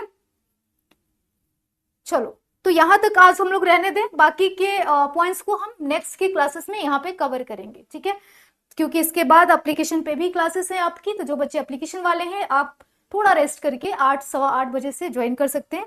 वहां पर हम देखेंगे कितने देर तक बाकी के डिस्कशन करते हैं, क्योंकि आज थोड़ी लंबी क्लासेस होगी, और आज नहीं, अब सारी क्लासेस आपकी 3-4 घंटे भी हो सकती हैं, पता नहीं। मंडे से आपकी पूरी क्लासेस शेड्यूल आपको मिलते रहेगा और लंबी क्लासेस होते रहेंगी। फटाफट मेरी कोशिश होगी कि जल्दी जल्दी चीजें हम खत्म करें आपकी। ठीक है, तो मिलते हैं नेक्स्ट एप्लीकेशन पे क्लासेस में। और जितना इधर हमारा थोड़ा सा 1-2 दिन तबियत खराब की वजह से ब्रेक हुआ, वो अब आपका फुलफिल हो जाएगा, तो टेंशन मत लेना। फुलफिल क्या, एक्स्ट्रा आपको मिलने वाला है। तो हम लोग 2 क्लासेस डेली करेंगे। अब एक 12 बजे आप जुड़ेंगे हमारे साथ एमसीक्यू के साथ साथ, रोज दोपहर में 12 बजे मंडे से स्टार्ट रहेगा, और शाम को 5 बजे से हम लोग एप्लीकेशन पे क्लासेस लेंगे। 2-3 घंटे भी हो सकते हैं, वो आपका लिमिटेड नहीं है। ठीक है, और सभी बच्चे जो भी ज्वाइन करना चाहें, ग्रेड प्लस का एप्लीकेशन ज्वाइन करके वहां पे प्रॉपर सारी क्लासेस आपको टॉपिक वाइज मिल रही हैं, तो उसको आप वहां पर कर सकते हैं। और डिस्क्रिप्शन में नंबर दिया गया है, टेलीग्राम का लिंक दिया हुआ है, आप ज्वाइन कर लीजिए, वहां से आप बाकी की इन्फॉर्मेशन ले सकते हैं। तो अभी के लिए इतना ही। Thank you so much for watching. इसको अच्छा लगता है, आपको इन्फॉर्मेटिव फैक्ट मिल रहे हैं, तो आप इसे लाइक शेयर सब्सक्राइब कर सकते हैं, जो बच्चे नए हैं, और जो पुराने बच्चे हैं वो इसको लाइक करें और शेयर कर सकते हैं। सब्सक्राइब तो आपने कर ही लिया है। ठीक है, बाय बाय, टेक केयर।